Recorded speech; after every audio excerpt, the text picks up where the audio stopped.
Well, good morning. Officially, good morning to everyone.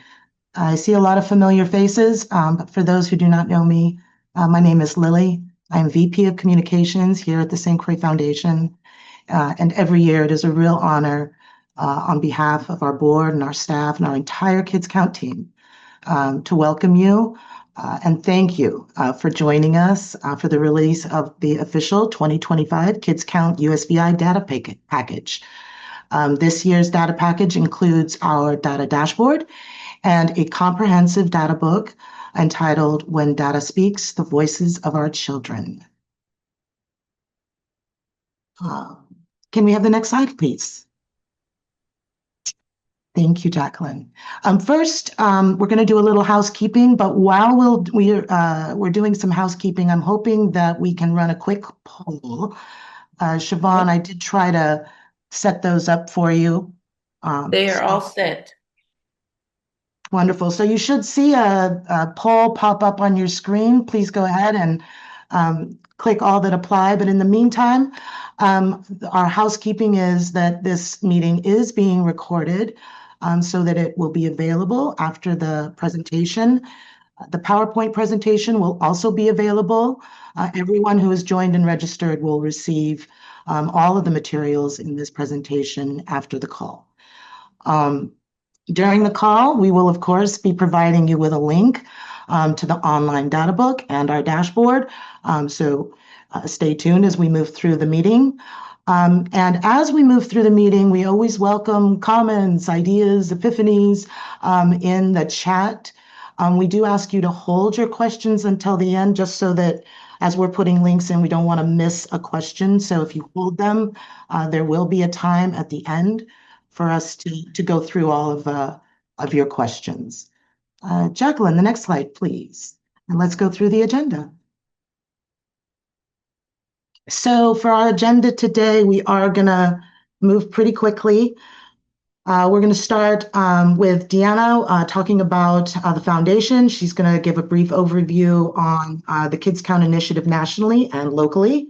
And then we're going to get into the heart of the matter, the 2025 data book overview.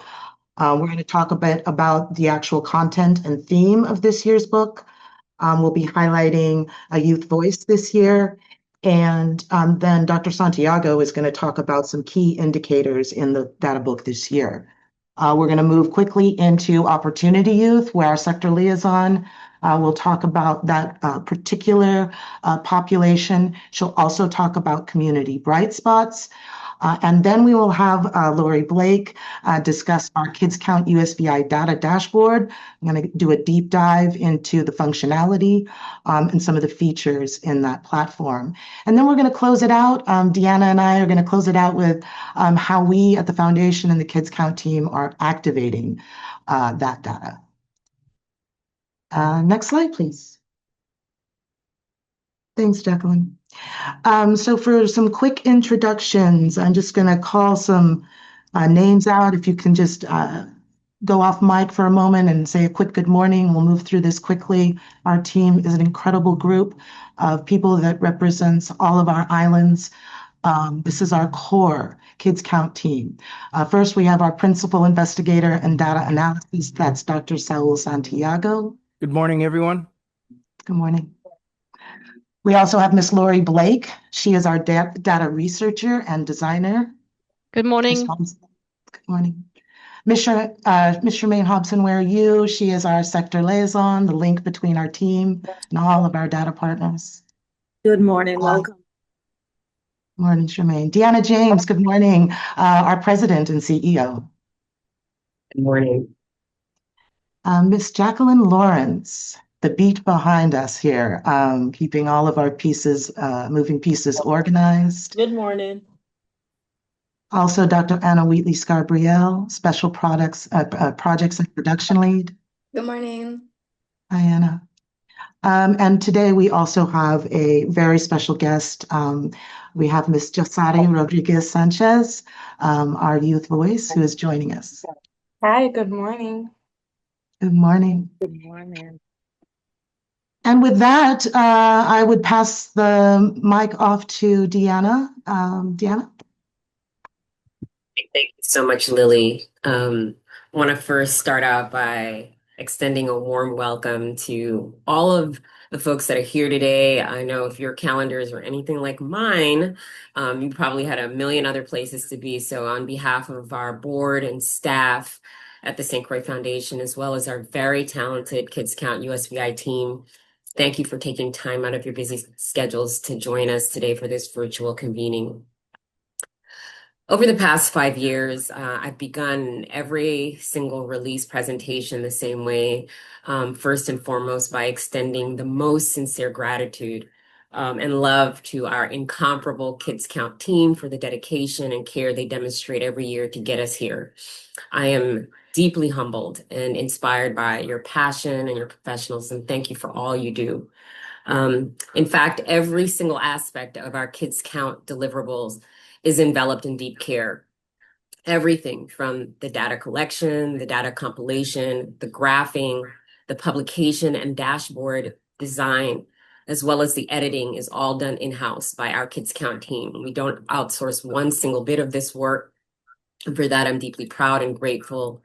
And I hope that all of you as end users will also be proud of the work because in reality, it belongs to all of us. I would be remiss to not mention my St. Croix Foundation operational and programmatic team who allow all of this work to happen and who have the really difficult task of hunting for money to pay for all of this. For those who don't know St. Croix Foundation, I'm not sure there are many that don't, but we just celebrated 35 years of place-based philanthropic leadership in the U.S. Virgin Islands. Since 1990, we have been trailblazing, testing the limits of conventional philanthropy by serving in a multiplicity of roles, from nonprofit capacity building, strategic grant making, fiscal sponsorship, community development, and community convening. In 2020, when we were invited by the Annie E. Casey Foundation to serve as the new stewards of Kids Count USVI, our initial answer was actually no. And not because we didn't have confidence in our ability to lead this important work, but more importantly, because we didn't want to be constrained by rote data collection.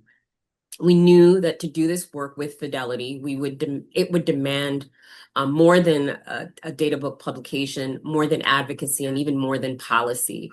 We ultimately said yes, entrusting our unwavering standard of excellence and our small bent toward irreverence. I hope you'll see some of that today.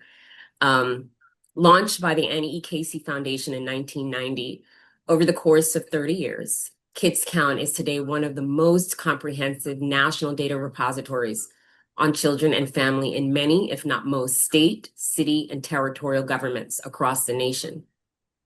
For over 20 of those 30 years, Kids Count has been here in the territory, serving as an invaluable resource, a temperature check on how children and families are faring in the Virgin Islands. Kids Count has also informed so much of St. Croix Foundation's own programmatic work. This year marks the Foundation's 5th publication since assuming stewardship of Kids Count Initiative in 2020. Our 2025 data book entitled When Data Speaks, The Voices of Our Children, once again reports data across 6 key priority areas. A member of our team will go over those priority areas shortly. This comprehensive report lifts up data as a reflection of our children's lived experiences, amplifying their voices through the most current information available from government agencies, nonprofit organizations, and community partners throughout the territory. Our publication is both a mirror and a microphone, reflecting the lived realities of our children.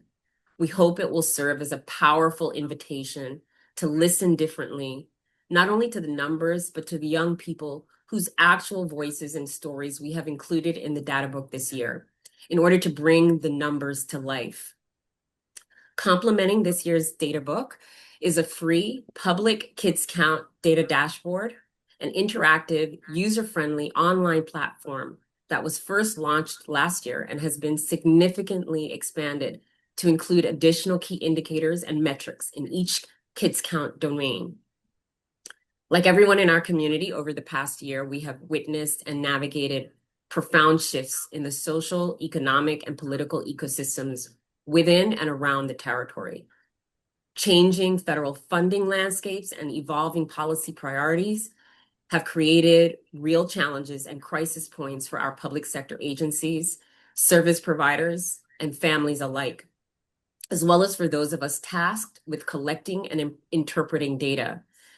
As I prepare to hand the mic over to my teammate, I want to hopefully plant a seed that will germinate as you listen in today. That seed is that once you have synthesized the data provided today, that you may have to accept that we cannot program or policy our way out of the challenges before us. There must first be a mindset shift in order for us to achieve a systems shift. Ultimately, we believe we have to get organized. Our bold belief at the foundation is this, that when a critical mass of community members has amassed the same force of will, have the same tools, and share the same blueprint, we will begin to think differently, collaborate differently, and ultimately build differently.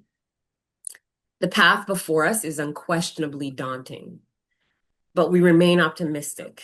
As one of our national partners, Trista Harris, who calls herself a philanthropic futurist, reminds us, communities like ours, those that have weathered systemic inequities, those that have contended with recurring natural disasters, and those that have faced interminable broken systems, we are among the most ready and the most adaptable to lead through the radical global shifts up ahead of us.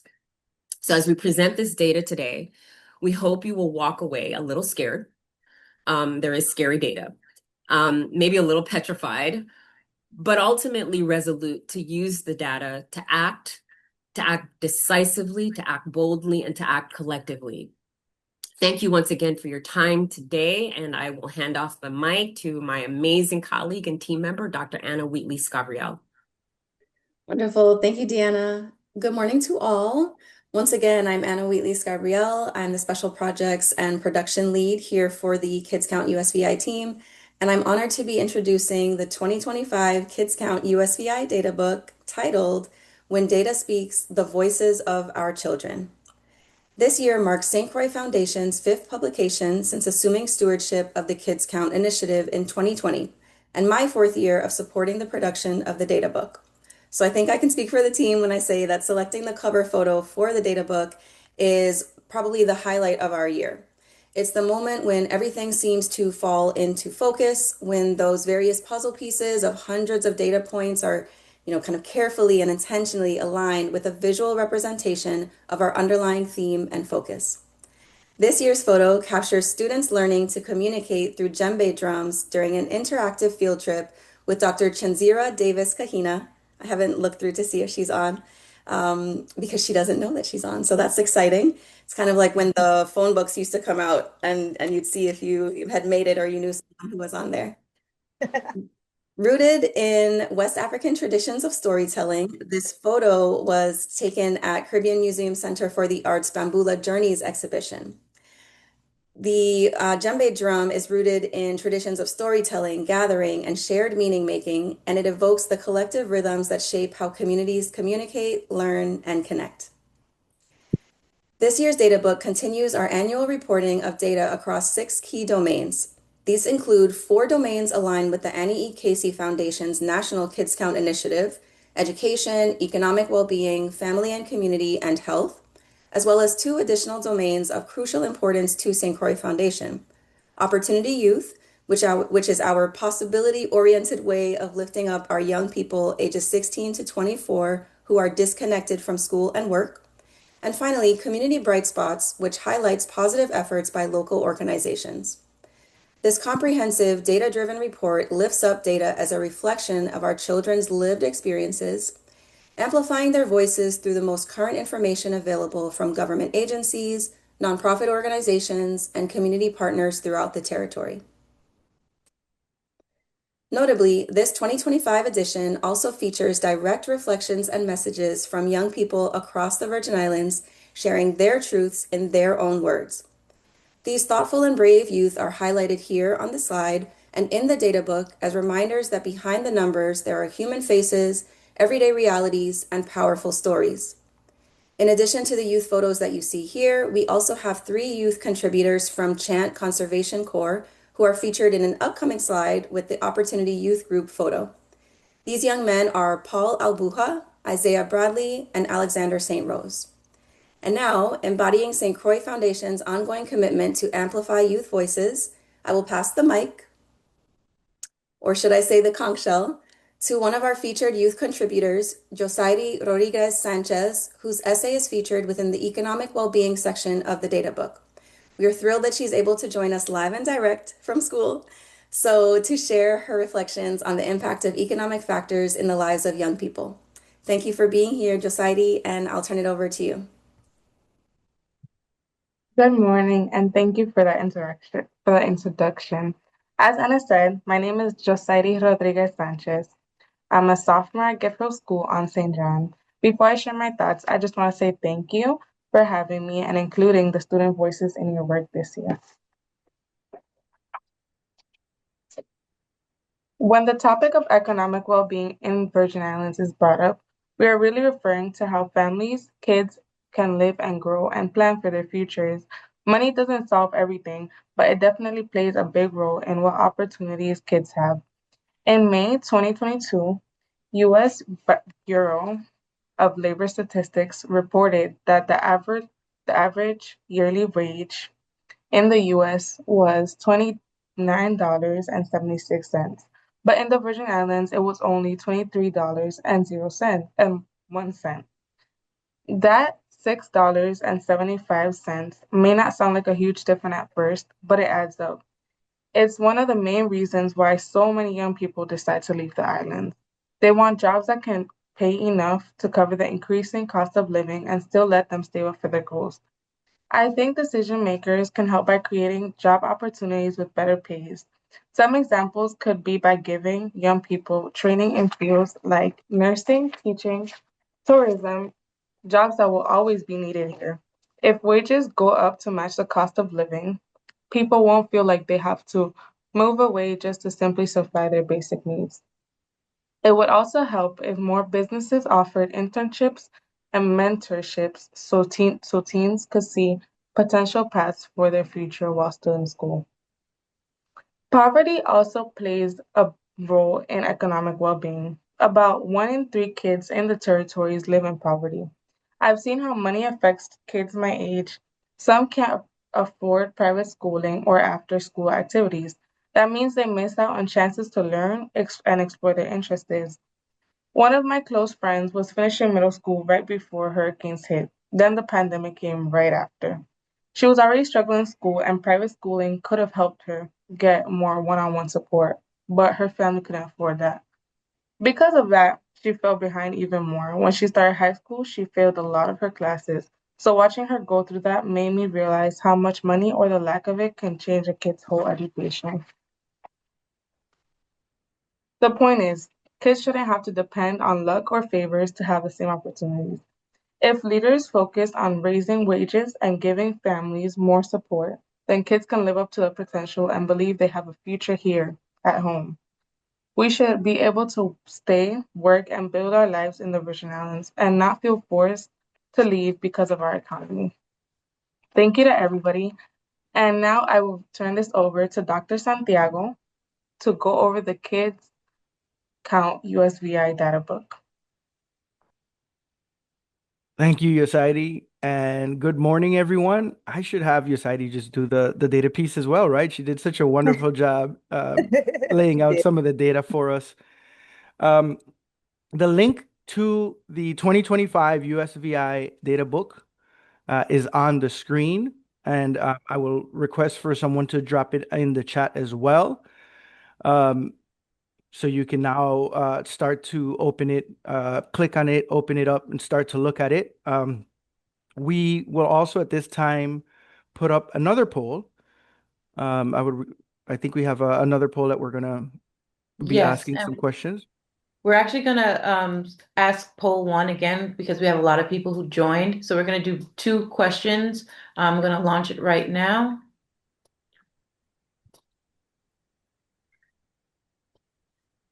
Perfect. So as you answer the polls, we want to get the information from everyone in terms of the this is important to us as to who's here and how you use the information that we provide. So as you open the data book for the first time and as you answer the poll questions, let me just say a few things. Of course, we are excited for this year's data book titled When Data Speaks, The Voices of Our Children. And when people hear the phrase data book, the first thought is often charts, numbers, and percentages. And there are many charts, numbers, and percentages in this book. But these numbers are far more than statistics. They represent the lives of children and young adults across the US Virgin Islands.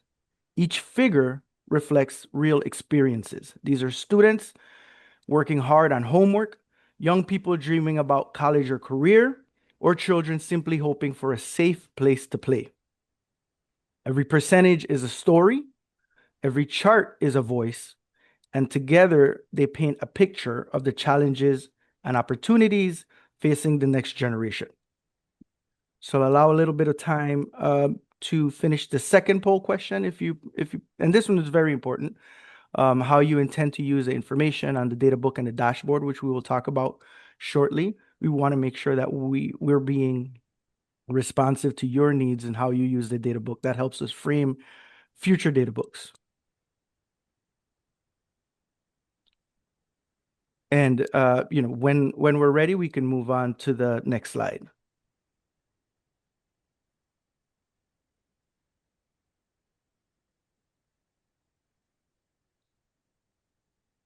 All right, so let's jump right in. If there are any questions, again, we asked you can write them down, please, and we'll try to address them at the end of the presentation. But let's jump right in. So, in past years, 23 and 24 data book, we discussed the decreasing population of children in the USVI. This year, we discuss the implications of the decrease. So, seen here is the USVI fertility rate. This is found on page 40 of our data book. The average number of births is now not enough to maintain a stable population size without migration. And one of the implications of a smaller child population is the dependency factor. So on page 6 of our data book, we discuss how fewer children in the USVI means that there will be fewer working age adults in the near future to sustain the population.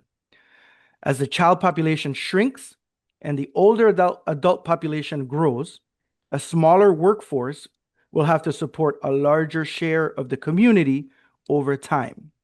And that's not sustainable. Next slide, please. So on this slide is data from the Virgin Islands Housing Authority, which administers low-income community housing and the Housing Choice Voucher Program to eligible low-income families. The balance of residents living in community housing versus vouchers has shifted. And in 2024, for the first time since Kids Count USVI began receiving data from the VI Housing Authority, more residents were receiving the vouchers, 4,935, compared to living in community housing, 3,852. And you can find this table on page 12. On the chart to the left, we see that in terms of average income for families living in the USVI, public housing communities, there continues to be a substantial gap between public housing residents in the St. Croix and St. Thomas St. John districts. The average household income for St. Thomas St. John public housing residents was a little over 24,000 compared to a little over 14,000 for St. Croix public housing residents. And you can find this chart on page 14. The next slide, please. Our team is very focused on finding as much information as possible for vulnerable populations. We have worked for years on unearthing opportunity youth data, and Charmaine, my colleague, Charmaine Hobson, will talk more about that shortly. But what about digging deeper on some of the indicators that we already have? So this year, we worked with the Virgin Islands Department of Education, State Office of Special Education, to provide additional information on our special needs students. The chart on this page shows the SPED enrollment for the most commonly diagnosed disability types. When we include new data, our intent is to empower you to act. We want you to think about how you can write grants and provide resources and programs for them. And we hope you use the chart and narrative on page 24 to help you. In our data book, we give you the definition on all of those disability types. And how about new data? We're always ready to collaborate to find new sources of data, and we want to thank the VI Continuum of Care Council on Homelessness for providing us with valuable information on unsheltered households in the territory, with a specific focus on young adults and children. And you can find that information on page 15. Next slide, please. Data gaps. Where do I start with this? Okay, we're very grateful for the agencies that we work with. Very, very grateful. This data book contains around 53 charts and hundreds of bullet points, the product of our collaboration with our partners, some of them on this call. We thank you. But I think even some of the agencies will agree that data sharing is an Achilles heel in the US Virgin Islands, that we could do better. On this chart, we can see some of our data gaps. This is data we were not able to get even after looking online, even after looking at Senate testimony, and even if after doing continuous outreach. It points to the difficulty in having a consistent data set that we can provide to our community year after year. Every agency has an existing data system, are doing a data upgrade, or they're procuring a new data system. And the only common thread is that that data system then becomes another silo.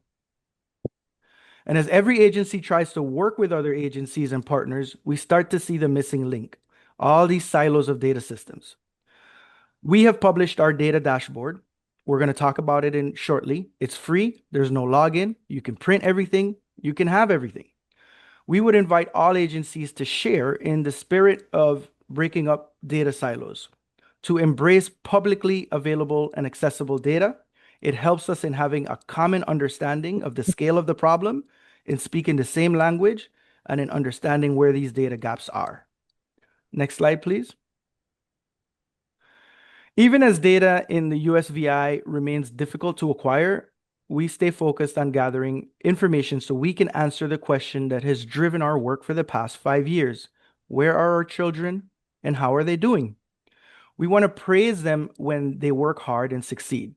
The USVI public school graduation rate has risen from 70.9% in the 2019-2020 school year to 81% in the 23-24 school year. Let's cheer our students on as they get closer to the national graduation rate of 87%. And I'll end with this. Understanding how our children are doing requires listening to experts, to educators, to policymakers, to residents, but most of all, to our children. So as Anna mentioned, we are featuring their essays and thoughts and excerpts in this book, but we also published the results of the VI Board of Education Student Survey. So if you want to know how our students feel about safety in their schools, you can find that on page 34. And if you want to know who crashes their cars more, young people on St. Croix or St. Thomas or young people on St. John, then you can find out on page 44. I'm not going to spoil it for you. So today we are releasing our resources to you, our hard work, our babies. The information is not meant to sit on a shelf or on your hard drive. It's meant to inspire action. The future being built in the Virgin Islands belongs to the children represented in this book. And it's our responsibility to ensure that their future is bright, safe, and full of opportunity. So let us read beyond just the numbers and remember the children behind them and work together to ensure those numbers change for the better. Thank you, and I will now hand it over to my colleague, Ms. Charmaine Hobson, who will talk about our work around Opportunity Youth.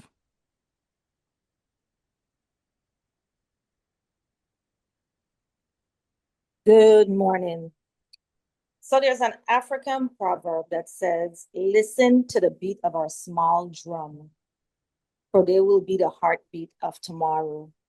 And after watching the cover page, you can see the truth in this proverb and see that it's quite fitting. Next slide. So, of course, I'm speaking about opportunity youth, and you've heard about it for the last several years. But just to refresh your memory, an opportunity youth is someone between the ages of 16 to 24 who's not working, who is not in school, and they are disconnected from systems. The 2020 census said that there were 8,093 young people between the ages of 16 to 24 in the territory. St. Thomas and St. Croix numbers are very similar, with 267 on St. John. These are not all opportunity youth. These are just our children within that age range. We are still trying to figure out how we can capture great data on that population, but we do know that they exist. I'll even tell you a story. Several weeks ago, I had someone doing some work at my house, and I had him sit in my living room where I had all my data books out because we were getting ready for our convening. I went to talk to someone else outside, and he was looking through the book. So when I got back inside, he said to me, I didn't know there was a term for who I used to be. So I said, what, a child? And he's like, no, an opportunity youth. I said, you are an opportunity youth? He said, yeah. He said, what? I don't look like an opportunity youth. So I said, well, not really. He said, well, what would one look like? So I said, well, tell me the story. So he said that his mother got married and the husband loved the mother, but the husband didn't love him. And things got so bad that he had to leave the home. This is a young man who went to 2 private schools here on St. Croix and was a complex when he dropped out of school at age 17.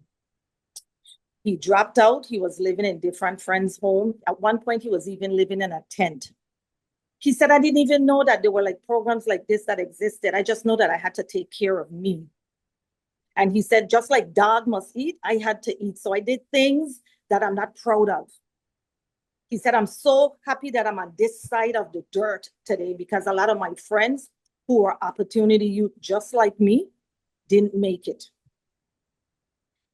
And the irony of his story was that he said, would you believe I am actually volunteering at a community organization, a nonprofit organization with some children who are just like I used to be, providing them with skills in construction, electrician work, and plumbing. I just had to share that feel-good story, a success story of an opportunity with you, and talk about his struggle as a young person in our community and where he is today. And every day I see him now, I just look at him differently because in our minds, we're seeing opportunity youth as a certain, we profile them, not realizing that they could be just a simple step away from being out of school, out of work, disconnected from individuals and situations that they need to thrive. Next slide. So like I said, he was a dropout at age 17. And this young man, when you look at our data, you would see that between the ages of 16 to 24, in school year 24-25, we had 104 that dropped out of education. But if you go back to several pages in our data book, you would realize that for the last 3 years, from grade 7 through 12, almost 384 people, young people dropped out of school. That's almost like a K-8 school just disappearing from our very midst. That's alarming data. That's in our book. But we do have organizations that work with the opportunity youth, like the Workforce Innovation and Opportunity Act, who work with children who are not in school and help them with barriers that prevent them, barriers for training and education and employment. Next slide. And then new to us this year is UVI Cell, who is also doing great work. They provide workforce and professional development and certification courses online and in person to children in our community. So kudos to UVICEL and thank them for partnering with us. Our next slide is my slide of joy. So what we do with St. Croix Foundation, since I came on, like they say, I interview nonprofit organization. These are our success stories, our great narratives, our great narrators. They talk about the struggles and the successes in their programs. These are our community bright spots. We work with faith-based organization. We've talked to them, actually interviewed them. We've interviewed nonprofit organizations. We've interviewed schools. We've interviewed government agencies who have exemplary programs regarding our opportunity youth. And I think that they should be commended because they are models of excellence. They continue to encourage and partner and collaborate with each other to ensure that our children are getting the education, the health, whatever our domains are, they are working on it. They are doing it for our children in the territory. Our next slide is from Family Resource Center and the Women's Coalition. And I pointed these out because domestic violence is on a rise. But you know what's also on a rise? A lot of our young girls are being sexually abused. They're being beaten up by boyfriends because they're dating men that are older. And this is two sister organizations in each one of our districts who provide support to victims of violent crimes and phenomenal leadership. They have great wraparound services, and I wanted to just call them out. But to all our nonprofit organization, please continue doing what you do because you are really changing the lives of the children in our community. And I want to end with one of our voices. And this is from Chant, which is another nonprofit in our community. And Chant is Fusion Heritage and Nature Tourism. And they also provide culture and heritage-based workforce training to the people in our community. They're out of Frederiksted. And this one young man says, from his experience as a young person who is disconnected from school and work, whenever an opportunity shows itself, I take it because the outside world is not a game. And without an education, you'd be a lost soul on your own. Please use this book for what it's intended. Use the back page of our data book that lists all our powerful networking organizations. Remember that every number in our data book represents the life of a child, their success, their challenges, their obstacles, their growth, and use this book to build a better Virgin Islands.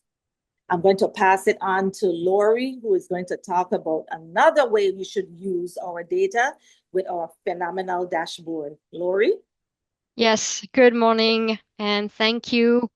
So a couple of things. I'm going to share my screen and I will go off camera during the demo. So I'll start with this and let me go off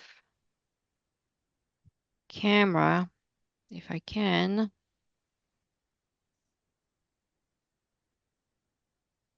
Well, there we go.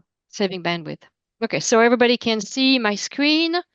So this is the Kid Counts USVI dashboard that is located on the website of the foundation. This is the entry to our different dashboard.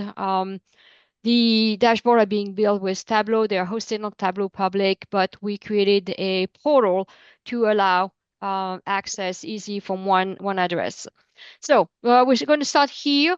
You can see this image, and you can see it's going to load. There we go. Okay. So these are selected indicators per domain Kid Counts domain: education, health, economic well-being, family, and community, but also the domain that the foundation is um, tracking, opportunity use, and community bright spot. They are organized about the same way that they are organized in the book. What we did is that we set 4 selected indicators. You do have what we call a tooltip. The tooltip will show you the year in reference, the definitions, and the source of the data we have here. It's dated census 2020. It's a summary of the Virgin Islands populations. And of course, we are allowing to filter by island or district, St. Croix and St. Thomas, St. John. We're always going to present the most available data that we have. So this is where you can see that sometimes the year varies because this is what we loaded in the dashboard. So I'm going to go back to the kid counts and portal, and we're going to look at some of those dashboards. So I was looking at the poll when the response were coming in, and I've looked at percentages, people telling us that they're using the book for grant writing. They are using the book for supporting their efforts. So what we did in those dashboards is that we consolidated almost all the indicators that you have in the book, and we put them in a format that are easily accessible, ready to consume, and I'm going to show you how we did it. So education, we go to the education dashboard, and the education dashboard is starting with our assessment data. 8th grade and 4th grade, those are the indicator, the grades that we chose. We had different controls by district. Of course, it's a public. We can see all of them, or we can only see, for example, by the territory to give you a better screen. What is also the other feature, and I'm going to demo it immediately, is at the little button under here, you can choose a format to download. So I can download it as a PowerPoint, and I can download the view, or I can select, for example, specific sheet from the dashboard. So I'm going to look at this, and here I'd like to see the assessment. So let's go. I want to see the math, and I'm going to download it as a PowerPoint.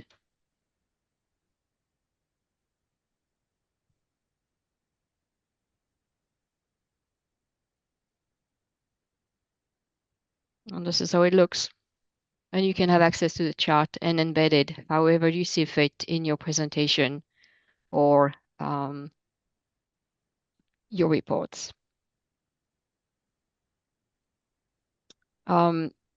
What we also did, and I'm going to present that, for example, for retention.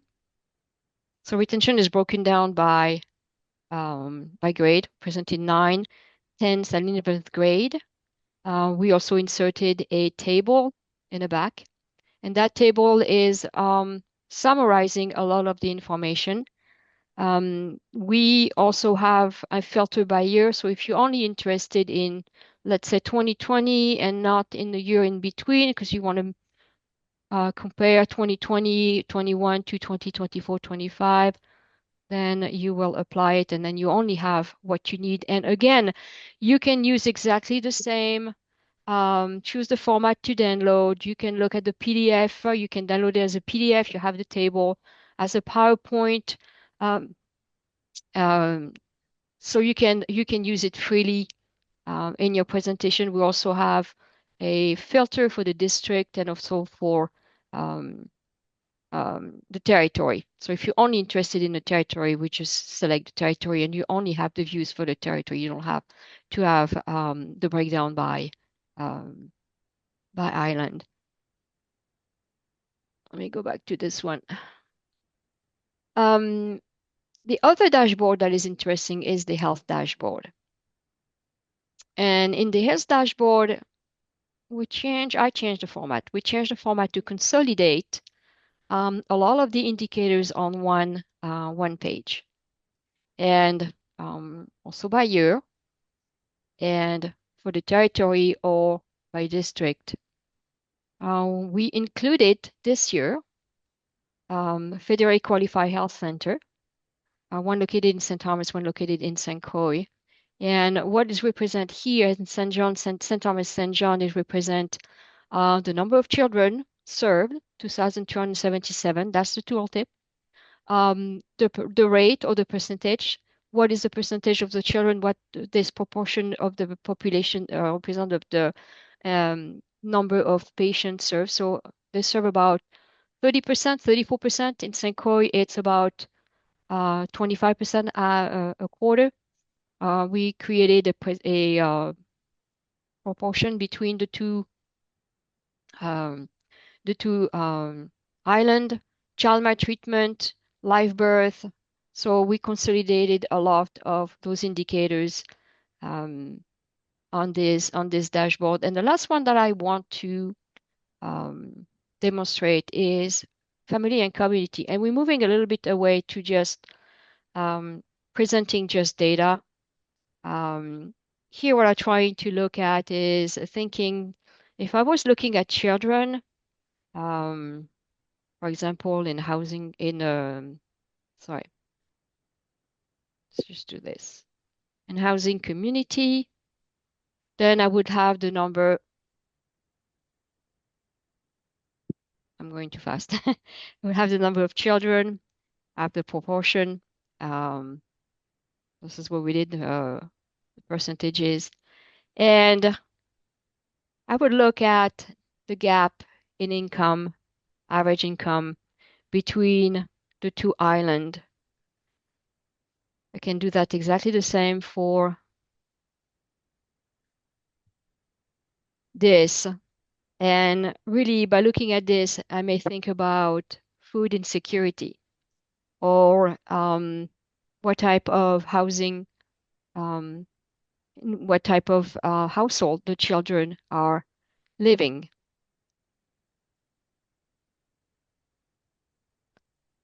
Again, same principle. We do have consolidated. I did consolidate the data back by indicators. So here you have the entire everything, more than what I presented in the first page. So you can again select and download however you see fit to inform your reports. Here we have added a percent difference from the previous years in terms of increase or decrease of the average income.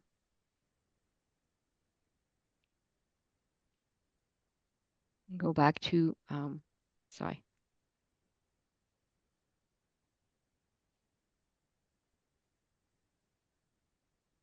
So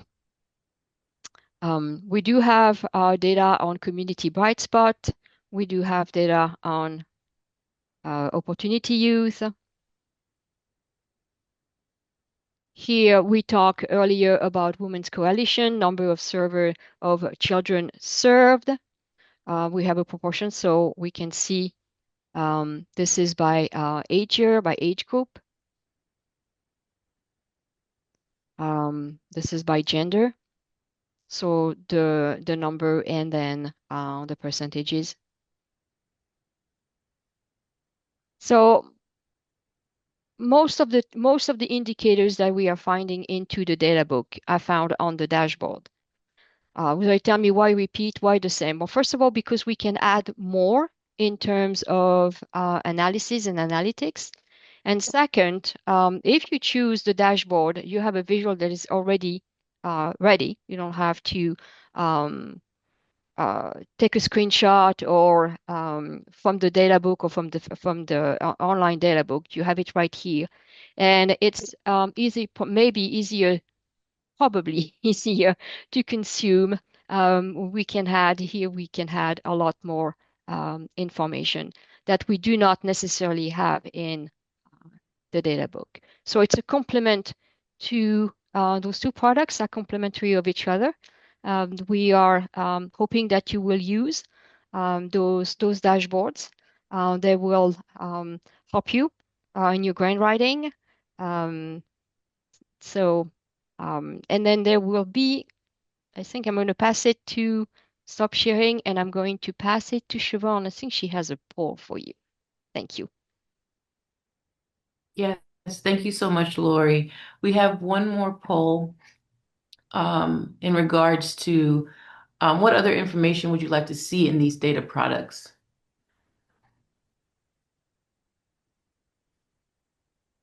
And while you are responding to the poll, I had prepared a little slide to the updates.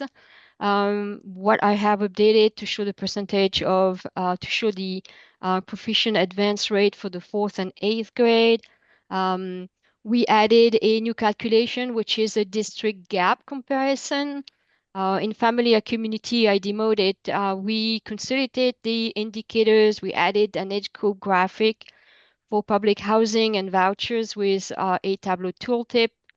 And I will include a much detailed demographic table in behind. And then for health, we combine the indicator on one page, and I think this is a design that works well. We'll be able to put a little bit more indicators on one page while reserving the other part of the dashboard, which is the tables, to a more detailed, granular presentation of the data. And you can see that we will add the FQHC data in a little bit more detail as we process the data and to make it into Tableau format ready. Thank you. Siobhan? Awesome. So now the poll is going to stay up for those who are typing their answers, and you will have the ability to fill this answer out towards as we proceed on to the rest of the presentation. I'll kick it over to my colleagues, Lily and Deanna, to go into activating the data. Thank you, Siobhan. Lily, I'll kind of start it off, and then you can close us out.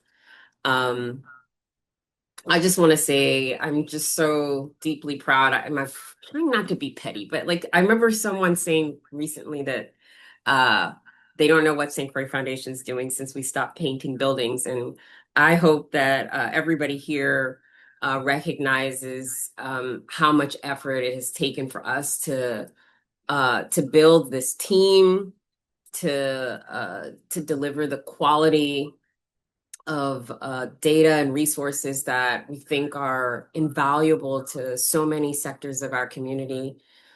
Really urge everyone here, policymakers, funders, service providers, to please use this data to inform action. The ultimate objective of Kids Count is to move the needle on child well-being in the Virgin Islands. That has to be our collective objective. Our Kids Count team has also remained steadfast in our commitment to transform numbers into narratives. I'll let Lily talk a little bit about the op-ed series and the summit that we've begun hosting. But we are intentionally convening our community policymakers, nonprofit leaders, and I think most exciting of all, grassroots activists, to harness what we call community genius in order to collectively begin to process of building new systems. And we are committed to building those systems not haphazardly, not incidentally, and not in silos, but coherently and collaboratively For the past 5 years, we have been diligent in expanding this work beyond data collection. We first took on this massive responsibility back in 2020, and we made a bold pledge. We made it quietly to ourselves to report timely and current data. At the time, we didn't know that we would actually have to report timely and current data because historically, much of the data that is used for national kids count data initiatives, as well as for here in the territory in the past, came from a resource called the American Community Survey or the Virgin Islands Community Survey. We have not had access to the Virgin Islands Community Survey since we started, and so we have had to go directly to our data partners to collect data. It's an incredible lift for us, but it also means that the Virgin Islands probably has more current data than any other data partner in the country. And so we are deeply proud of all of our partners who work with us, and we'll continue to cultivate relationships to so that we can ensure that every year that we publish a data book or update the data dashboard, that we are honoring that pledge to continue to provide timely and current data. One of the other promises that we made, not one, but many other promises we made, was to move beyond data collection and really activating the data. And we have done so. We have built a multi-sector territorial kids count network comprising over 60 local community-based organizations and government agencies. It's probably well over 60. We've been institutionalizing the inclusion of nonprofit data. That is now a standard domain in our data book, is to ensure that nonprofits who, and you know, when there's someone who asks a question about the disparity between St. Croix and St. Thomas in terms of income and housing communities, and I want to help sort of create a through line of what that means to nonprofit organizations on St. Croix. That means that organizations here in many ways are working harder and they have a heavier lift. They have a community that has greater need. And so our decision to include them is intentional, and we believe it is an opportunity for our community to see beyond the ways in which government shows up to support the most vulnerable communities, that we do have this other sector that is doing incredible work to fill gaps. And then also making sure that opportunity youth stay at the forefront of the data that we're collecting. Ultimately, I think one of the things that I'm most proud of is the fact that we have really built competency and muscle around cultivating trust-based relationships and partnerships. And we're doing that not just locally, but also nationally. When I stepped in as to lead the foundation 10 years ago or 11 years ago, we had brought 2 national partners. Today, we have over 200 national partners. Those are thought partners. There are funders, national foundations that are making growing number of investments into our organization and to so many of our partnering nonprofit organizations. And so we continue to ensure that this project is not just about rote data collection, that we are truly committed to activating this data. And we appreciate your time, your energy, your questions. We hope we'll have time to address some of those questions. And I will sort of kick it over to Lily to close us out. So I'm going to try to keep things brief so we can get to hearing all of your voices and questions. I really am not sure exactly how to follow that up, Deanna. I will just say that, you know, some from like a granular sort of tactical level here, 25 has been one of our most active years in terms of activating the data. We are amping it up every single year.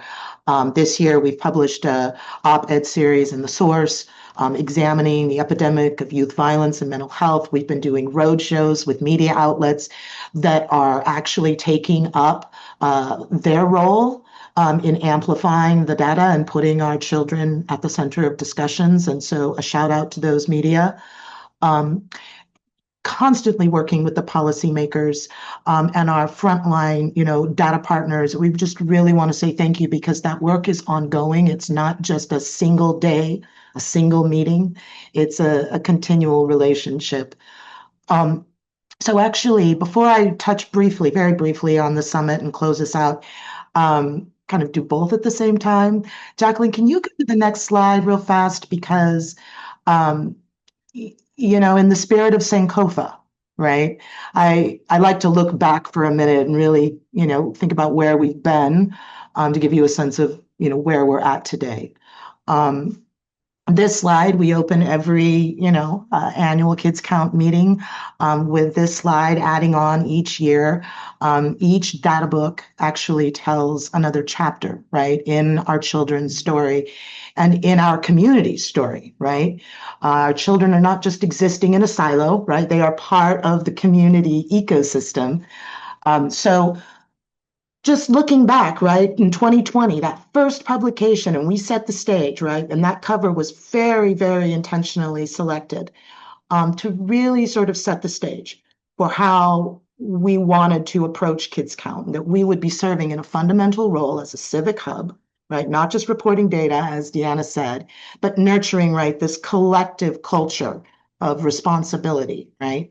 Ujima. And we have a former member of our Kids Count team that often comes up, Dr. Alethea Fraser Rayner, would always pause and ask people to take a moment and really look at those adults in that first 2020 cover. They are not looking up or to the right, the left. What do we do? They're not looking all around. They absolutely know their role. Their hand is steady, and that child is able to move up on this pathway. And so just really wanting to pause for a second because, to Deanna's point, our early pledges and promises for this was not just to report data, to really intentionally tell a story and bring our community together. So in 2021, we put our vision on the front, happy, thriving children, right? In 2022, we changed it up a little, right? We wanted to draw a very clear line between the data and the realities of our children's lives, many of them in isolation, right? Many of them without safety nets and supports. In 2023, we issued the call to action, right? Signaling to the community, we will continue to collect data. We will continue to expand the access and the resources, right? But we also have to take action together, right? And so then last year in 2024, we shined a spotlight on our young adults, our opportunity youth, really emphasizing, right, that our children are the protectors and sort of our guardians of our future, right? Standing up on those big tall stilts. They can see, right? And so as their protectors and providers, it's up to us to figure out our roles. So I just want to take you back there. And now, Jacqueline, if you could go to the next slide, we're going to just sort of go back. Oh, there should be another slide there, but I wanted to bring us to 2025, which is the cover that encourages, right, our community to hear in that data really the drumbeat when we talk about the heartbeat and the drumbeat of our children's voices. And the 2025 August Nonprofit Consortium Summit is a part of all of this work. The official title was 2025 Kids Count USVI and Nonprofit Consortium Alliance Summit. And all of those words, many words, are very intentional, right? Because we really want to, as Deanna said, build this critical mass of community members, not just what we call sometimes the usual suspects, but the quiet giants, right, who are doing big work in our community every single day, right? And so our August summit really brought 82 community members together, many of them who had never, by their own words, been invited to the table before. And so that is another one of our pledges to you, that we will continue to invite you to the table. We believe, we don't just think or hope, right? We really believe that by doing this, we can build the trust, right, that is necessary to build new systems. As Deanna said, right, we cannot just program and fund and policy make our way out of these issues, right? This is about a shift in consciousness and mindset.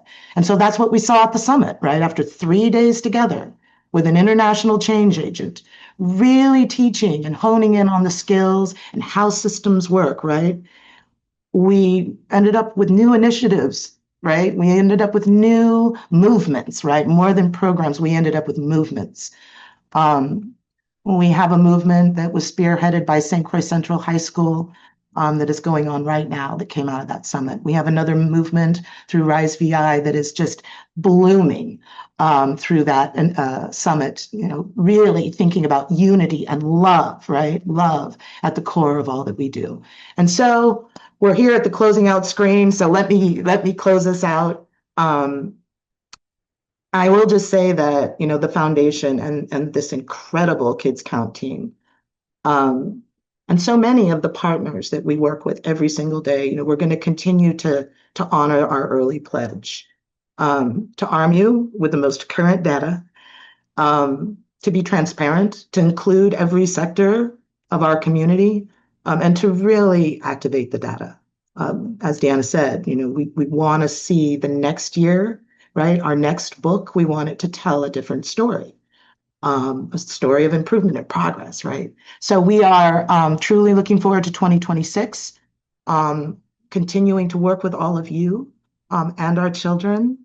And so, unless anybody else on our team would like to uh, wrap this up with a bow, I think you can see on your screen all of the access information for the data book, the dashboard.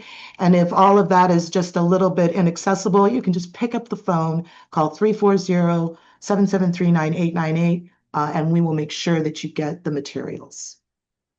Yeah, Lily, let's move to question and answer. We Questions. can give a Yep. couple of minutes in for answering questions. Wonderful. We have a few questions in the chat. One of the questions, good morning. The reduction in birth rates and population of 87,000 is very concerning. Are there thoughts on why this is happening? Secondly, since immigration will be one of the ways to stabilize our population, what policy suggestions would you make during this current immigration climate? Oh, great. We start off with an easy one. Uh-huh. So we in our 23 data book, when the census first came out, we did a really deep dive. I would encourage you to look there about, I think we use the word collapse, population collapse in terms of the children. It's half of what it was not too long ago. So we did talk about what we think are some of the contributing factors. Obviously, it's the usual suspects, whether it's natural disasters, cost of living, housing. Um, it's interesting to note, and we have it in the data book, that nationally the fertility rate is actually lower than the USVI, but nationally there has been more migration into the United States. Now we know we're in a different political climate, and so I think over time, if that is maintained in terms of the posture towards immigration, I think we will see some of the impacts there as well, in terms of decrease in population, and then the effects that we talked about with the dependency ratio. So I hope that answers at least some of it. In terms of policy suggestions, I can leave that up to Deanna. We usually do that in a separate op-eds. We don't put too much opinion in the data book because we just want to give you the raw data. But I don't know if Deanna want to talk a little bit about that or not. Yeah, no, I mean, I think you hit the nail on the head. We're in a different political climate, and the reality, I think the data is just important in getting people to understand that we are at a really important inflection point. We are in the Virgin Islands, one of the oldest islands in the region, and so you couple that with a lower birth rate and an aging population, an older population, and then a rapidly aging older population. Um, there is no question that this is a crisis point for the territory. And we're not alone. Just about every developed country in the world is facing this problem. I think about places like China that for generations had a one-child policy. What that means now as people are aging in China, and how do you turn that around, not just in terms of like more children being born, but also the consciousness that was embedded in people to have only one child. And so, and then you know, look at the other places in the world like Africa, which is the youngest continent on the planet. I think the average age in Africa is 19.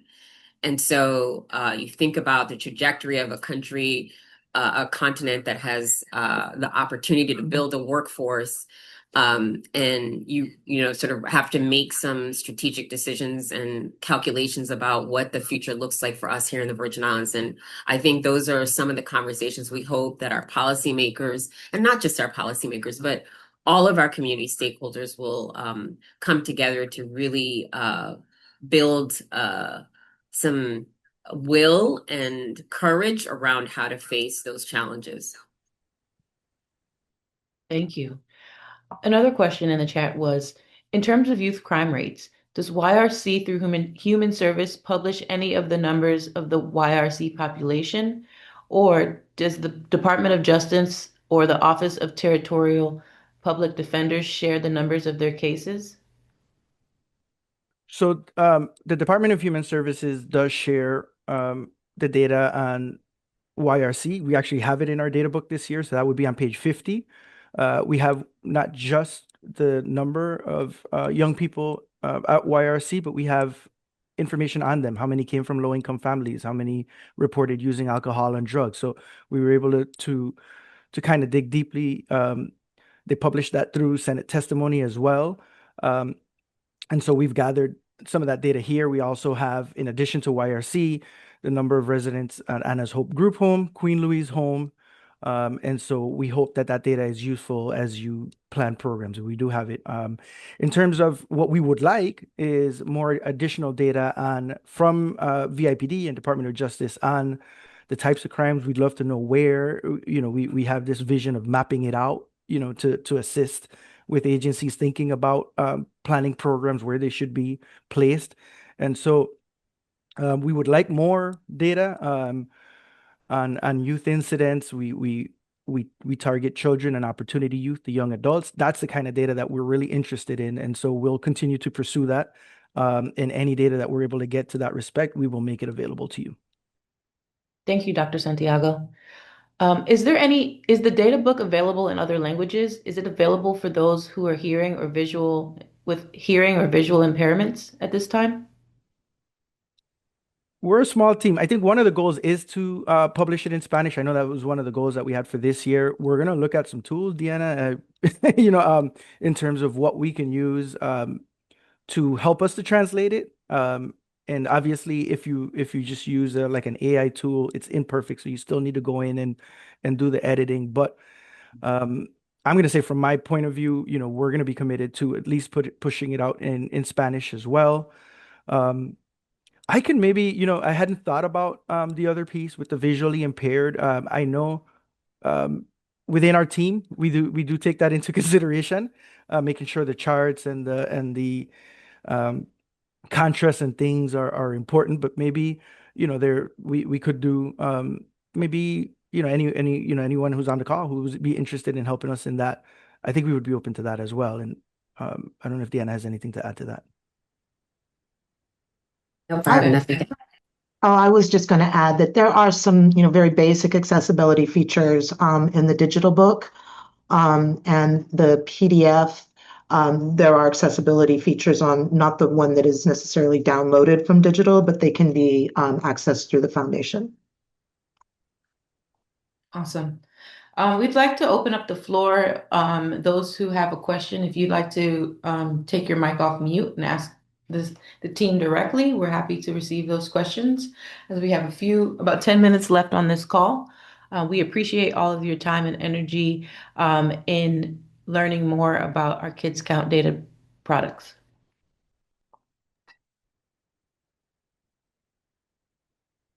Yes. Okay, sorry, go ahead. So is there someone speaking? Yes, hello, good morning, everyone. I do have a question. This is Anita Cranford with ZC Triple MP. I do see where the data book has a few of the youth voices perspectives. I'm just curious, are you guys in the future planning of actually incorporating youth self-report data and perspectives? And also any other type of success stories from the opportunity youth testimonials, probably. I think this is the first year where we're doing the youth voices, and I think from the minute we started working on this and incorporating it, we loved it.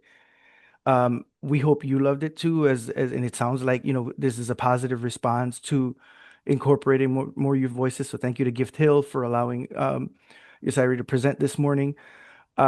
Yes, I think we definitely want to include more. We're always on the lookout for surveys. We can't wait for the Youth Risk Behavior Survey, which is, again, a survey of young people and how they're feeling. We're going to publish that as soon as we can and do a huge deep dive into that. We're always looking forward to youth voices. We spend a lot of time on the Board of Education survey, just kind of the best way to clean that up and make sure that we're able to report it accurately. So yes, any opportunity that we get to feature young people and their voices, we're going to be, we've committed to working with Virgin Islands Housing Authority to meet with the resident council, learn more about the issues there. And so, yeah, any opportunity that we have to incorporate youth voices, we're going to do so. Especially the opportunity use, just talking to that young man gave me so many ideas in terms of what we can do to engage them in a big part of our discussion, because they're at risk. They and the opportunity youth are truly in need of our support and our guidance. So I think that's one of our plans in the future, to encourage them to be a part of our discussions. Great. I see, Monifa Stout, you've raised your hand. Hi, good morning, everyone. Yes, Good this is morning. Monife Stout, Director of Immunization for the Virgin Islands Department of Health. Thank you so much for the presentation. I found the information very helpful, and I was trying to browse through the link to the dashboard and the book about information pertaining to healthcare access, vaccinations, insurance, and the like. And I submitted that as something that I would like to see in more detail in future books, because that is an issue that we are actively addressing, and have been, at least since my tenure with the department in this capacity. What are the reasons behind vaccine hesitancy? How can we help to educate parents, and what data do you need from us? What data do we need from you to help us get a better picture of our vaccination rate in the territory, and what challenges may exist for just overall healthcare access to this population? Childhood vaccination, as all of us are well aware, is on the chopping block in so many different ways right now, and we have to do so much more to protect our children and work together to protect our children in the healthcare arena. So if we can have further discussion about that, I'm open to it. But if information about that can be incorporated in future books, I'd like to see that as well. Thank you. Thank you for that. If you can drop your email into the chat, because we definitely want to be in touch with you. In the past, we have published vaccination data. So I think it was a 2021 book where we published data from Department of Health. It was a survey that was done, National Immunization Survey data. And so, yes, whenever we have data, and I do agree with you that that's definitely relevant. So we will be reaching out to you with the latest available data. And I think we also published data from a report that was put out by Department of Health. So we're always looking for sources, things that are published, things that are put out, and then we're able to do that. But if we have a direct contact, and I see your email there, I appreciate that. Thank you so much.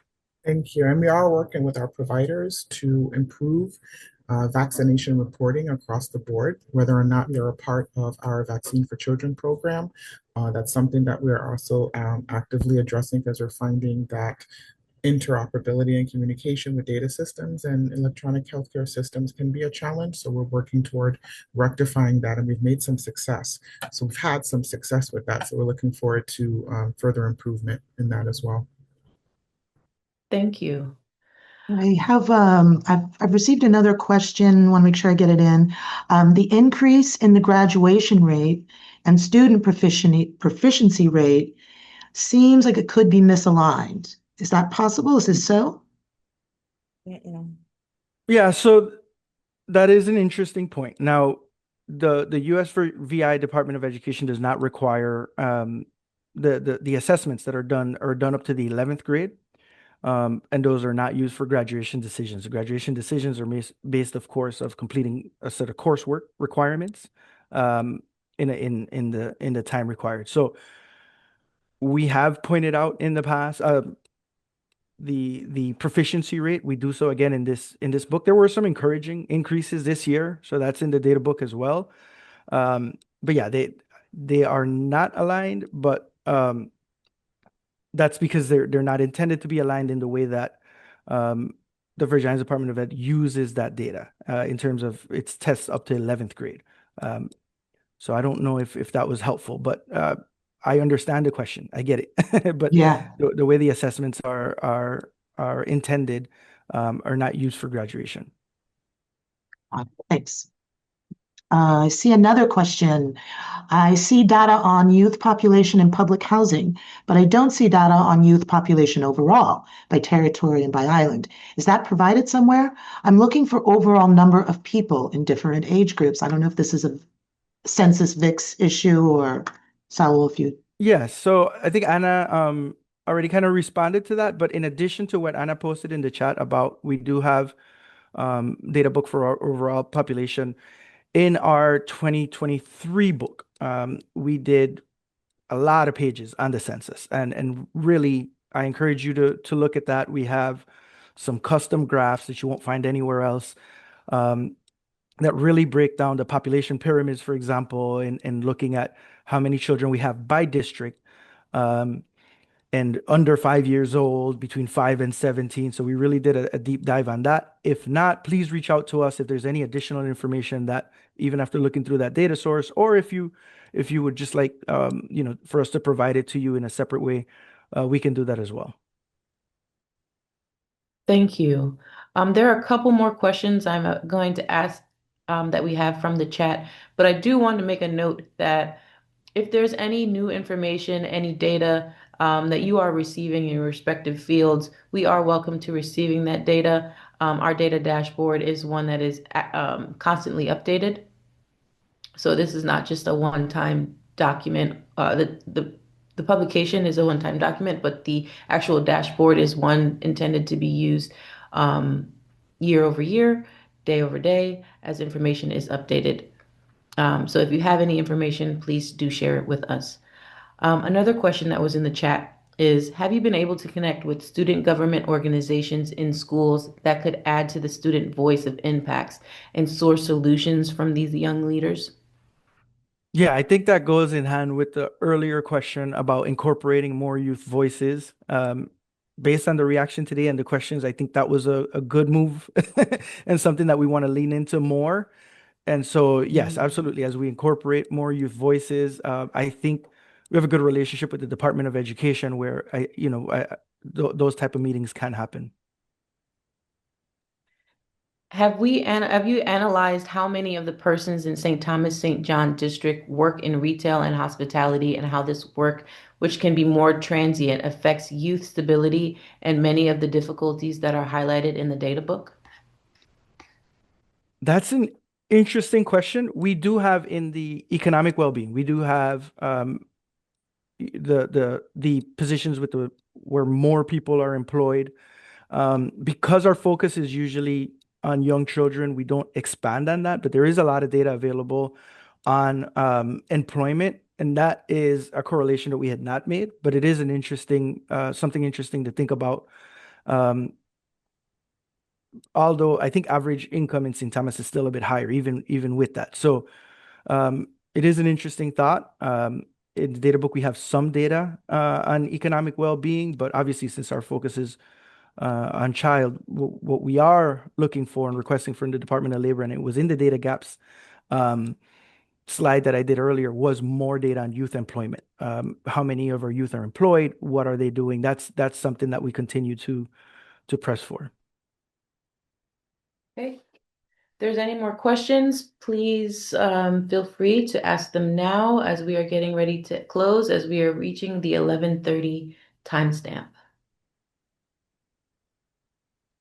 Yeah, I just want to say one thing. So this is me wagging my finger a little bit at the fact that For the last 2 years, one of the stakeholders that I think is an important stakeholder is our media. And I can tell you that we have struggled to engage media around this work and around this release. And I'm gonna continue to hold them accountable to reporting the comprehensive story of our children, both the good and the bad, and that they have a really important role to play in how we do as a territory in terms of moving the needle. So I just wanted to put that on the record that it has been an ongoing challenge, and we'll continue to hold ourselves and all of our stakeholders accountable to making sure that we are working in lockstep with each other. And I wanted to add one thing as well, Deanna. I want to thank all the organizations, the nonprofit, the private sector, the government agency, faith-based agencies, and schools who work with us every year and give us the information that we need for a data book. And please know that this is really an ongoing process. This book is so useful. I hope you see how rich the data is and that you continue to support us as we move through the next several years, trying to make data better and more qualitative for our audience. Yep. So on that sort of note, I just want to say thank you because everyone who is here today has demonstrated their commitment just by marking your calendar and attending this call. I want to, as we close out, because we're now at 11:31, I just want to assure everyone that we'll be processing the materials from this community presentation and getting it out to you as soon as possible, possibly today, if not today, tomorrow. And we just really want to thank you for all of your partnership, the advocacy that you do every day for our children, and our doors remain open. So thank you very much for attending and have a most blessed day.